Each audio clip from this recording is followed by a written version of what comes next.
تجيب بسكوت وتحطه في اللبن زي ما انت شايف كده، وترصه في الصينية، وتفضل ترص ترص ترص ترص لغاية ما تملى الصينية من تحت.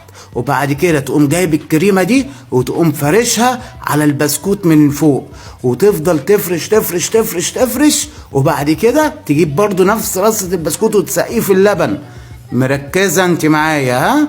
وبعد كده هتقوم عامل ايه؟ جايب الكريمة وتقوم حاططها على البسكوت من فوق. وبعد كده تجيب شوية فراولة وتقطعهم ترنشات، وتفضل ترص ترص ترص ترص ترص زي ما انت شايف كده لغاية ما يبقى المنظر كده. وبعد كده تجيب كيس جيلي وتقوم حاطط عليه مية، وهوب تقلبه مع بعض يا برنس، وتحطه عليها. الله على ده منظر! اتفرج وشوف بقى الطعم هيبقى عامل ازاي. لوز اللوز.